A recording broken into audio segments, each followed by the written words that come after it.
Hi అండి. నా పేరు డాక్టర్ రేవంత్ కుమార్. నేను మెడినైన్ హోమియోపతి అండ్ ఆయుర్వేద హాస్పిటల్స్లో హోమియోపతి కన్సల్టెంట్గా పనిచేస్తున్నాను. ఈరోజు మనం చెప్పుకోబోయే టాపిక్ వచ్చేసి థైరాయిడ్. ఈ థైరాయిడ్ వచ్చేసి 2 రకాలుగా ఉంటుంది.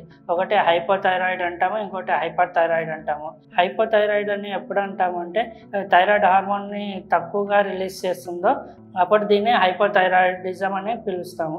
అండ్ అలాగే హైపర్ థైరాయిడిజం ఎప్పుడైతే థైరాయిడ్ గ్లాండ్ ఎక్కువ హార్మోన్స్ని సెక్రీట్ చేస్తుందో దీన్ని మనం హైపర్ థైరాయిడిజంగా చెప్పుకుంటాము. Hypo and hyper thyroidism difference ఎలా ఉంటుందంటే ముందుగా మనము హైపోథైరాయిడ్ గురించి చూద్దాము.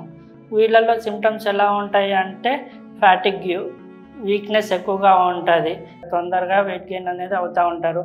అండ్ అలాగే వీళ్ళలో డ్రై స్కిన్ ఉంటుంది, ఇంటాలరబుల్ టు కోల్డ్, చలికి ఎక్కువ తట్టుకోలేరు.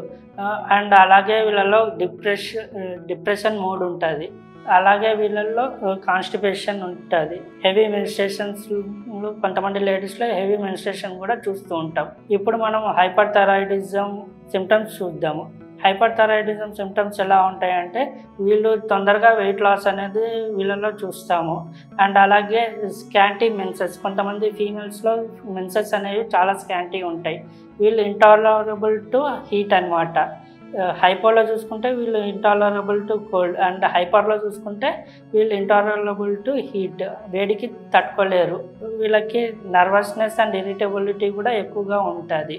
ముందుగా hypothyroidism causes iodine deficiency and అలాగే కంజెనిటల్ హైపోథైరాయిడిజం. కంజెనిటల్ హైపోథైరాయిడిజం అంటే పుట్టిన వెంటనే పిల్లల్లో మనం ఇవి చూస్తామన్నమాట.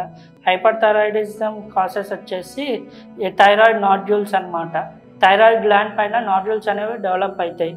వీటి వల్ల హార్మోన్స్ అనేవి ఎక్కువ ప్రొడక్షన్ జరగడం వల్ల హైపర్ థైరాయిడిజం వచ్చే ఛాన్సెస్ ఉంటుంది. అండ్ అలాగే ఎక్సెసివ్ అయోడిన్ ప్రొడక్షన్ అన్నమాట.